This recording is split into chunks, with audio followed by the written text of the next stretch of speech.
One of the stories of the year for the Cardinals has been Miles Michaelis. Throws harder than you think, but nobody thought he would have a 2.70 ERA.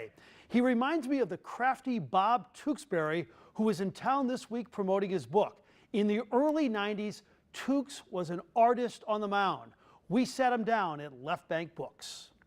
Getting one, 96.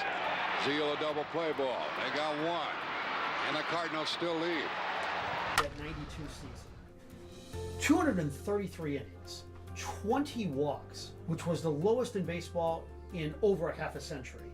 The ERA was 2.16, and you did it with about an 85 or 86 mile an hour fastball. Yeah. How did you do it? Yeah, command, self-awareness of what I needed to do on any given day, execution of the pitch, repeatable delivery, not being afraid of contact, trusting my defense, having faith from the support staff of Joe Torre, Joe Coleman, the Cardinal fans. I mean, it was really a fun time, and it all came together that one year. Well, for a couple of years. 17 games. Yeah. I was constantly throwing to a target since I was 8, 9 years old. And I just think that that really planted the seed for, the ability for me to throw strikes. And I understood the value of pitching to contact, and I was able to put those together to have a good career. Your official title right now, tell me what it is.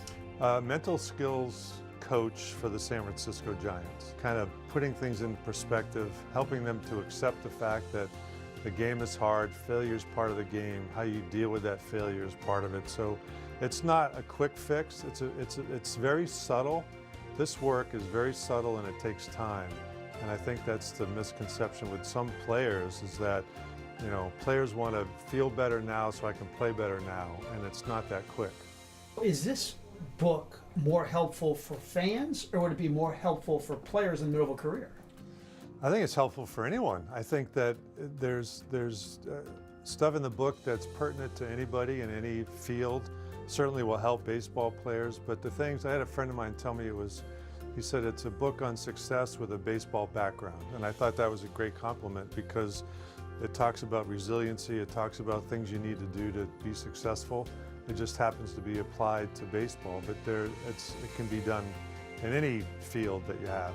I want to create an awareness for people about the hidden part of the game, about psychology, about how important the mental skills are in athletics. Speaking of successful people in sports, the football coach at CBC is in the middle of an